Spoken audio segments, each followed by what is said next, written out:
10th అయిపోయాక polytechnic చదవాలనుకున్నానండి. Coaching అది పెద్దగా తీసుకోలేదు. ర్యాంక్ కూడా తన్నేసింది. అప్పట్లో పాలిటెక్నిక్ అవకాశం లేదు. అంటే ఆ టైంలో అంత క్రేజీ ఉండేది పాలిటెక్నిక్ కోసం. ఇంజినీరింగ్‌లు అయ్యే చదివే స్తోమత మనకు లేదు. అప్పట్లో రియంబర్స్‌మెంట్ కూడా లేదు.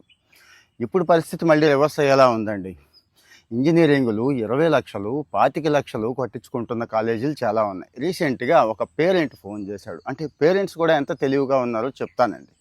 మా అబ్బాయి మెకానికలే చదువుతా అంటున్నాడు. పాలిటెక్నికే చదువుతా అంటున్నాడు. పలానా కాలేజీలోనే గుడ్లవల్లేరు ఇంజినీరింగ్ కాలేజ్ ఏదో పేరు చెప్పాడు. అక్కడే చదువుతా అంటున్నాడు. నాకు కూడా అదే ఇంట్రెస్ట్ అండి. అక్కడే చదివిద్దాం అనుకుంటున్నాను అన్నాడు.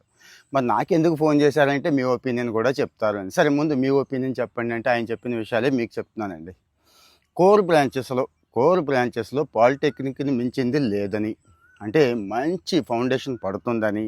ఒకవేళ ఉద్యోగం కావాలి అంటే పాలిటెక్నిక్ అయిపోయిన వెంటనే 18 సంవత్సరాలకే కనీసం 25,000, 20,000, 8, 10 లక్షల ప్యాకేజీలు కూడా ఇస్తున్నారండి కొన్ని పాలిటెక్నిక్ కాలేజీలో.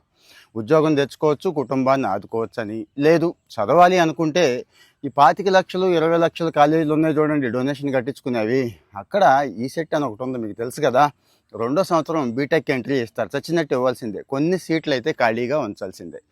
మరి ఈ మధ్య అంతా కోర్కి రిటర్న్ అవుతున్నారు కదా! మెకానికల్ కావచ్చు, సివిల్ కావచ్చు, ఎలక్ట్రికల్ కావచ్చు, ఈసీఈ కావచ్చు. ఈ కోర్ బ్రాంచెస్‌లో అదే కాలేజీలో ఖర్చు లేకుండా సీట్ సంపాదిస్తానని, పైపెచ్చు అక్కడ హాస్టల్స్ ఖర్చుల దగ్గర నుంచి ఇవన్నీ తెలుసు కదండి ఎంతున్నాయో. ఇదే పాలిటెక్నిక్‌లో అయితే జస్ట్ 4,700 అండి ఫీజు. ఫీజు రియంబర్స్‌మెంట్ మ్యాక్సిమం వస్తుంది. అది కూడా లేదు. ఇంకా హాస్టల్‌కి కూడా పాలిటెక్నిక్ హాస్టల్స్‌కి ఇంత ఖర్చు ఉండవండి. ఓ 30, 40 వేల లోపే అయిపోతుందని. ఇంకోటి కూడా ఉంది ఇక్కడ గవర్నమెంట్ హాస్టల్స్ ఆ ఏరియాలో ఉంటే ఆ హాస్టల్లోనే జాయిన్ చేసి చదువుకోవచ్చని. అసలు హాస్టల్ దాకా ఎందుకు, ఇంటి దగ్గరలోనే పాలిటెక్నిక్ కాలేజ్ ఉంటే రోజు వెళ్ళొచ్చేయచ్చు. చదువుకు చదువు, ఇంట్లో సాయం చేస్తాడు, కుర్రాడు ఎలా ఉన్నాడు ఏంటో ఇవి కూడా చక్కగా గమనించుకుంటూ ఉండొచ్చని.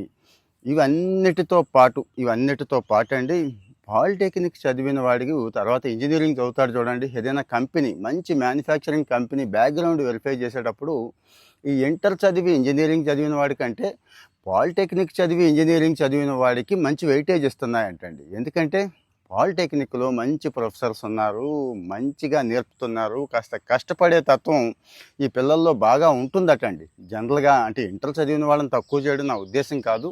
కాస్త ఎక్కువ ఉంటుంది, ప్రాక్టికల్ నాలెడ్జ్ కూడా ఎక్కువ ఉంటుంది అంటున్నారు. సో మరి మంచి పాలిటెక్నిక్ కాలేజీలు ఉన్నాయి. నేను పాలిటెక్నిక్ జాయిన్ అవ్వాలా వద్దా అంటే ఇవన్నీ చెక్ చేసుకోండి. నేను ఇప్పటివరకు చెప్పినవన్నీ ఆయన చెప్పినవన్నీ కరెక్టేనండి. ఇవన్నీ చెక్ చేసుకొని జాయిన్ అయిపోండి. ఇంకా ఏమైనా డౌట్స్ ఉన్నాయనుకోండి కామెంట్లో పెట్టండి. ఫాలో అవుతూ ఉంటే ఇలాంటివి బోల్డ్ అని షేర్ చేసుకుంటూ ఉండొచ్చు. మన వాళ్ళకు కూడా షేర్ చేయండి. Thank you.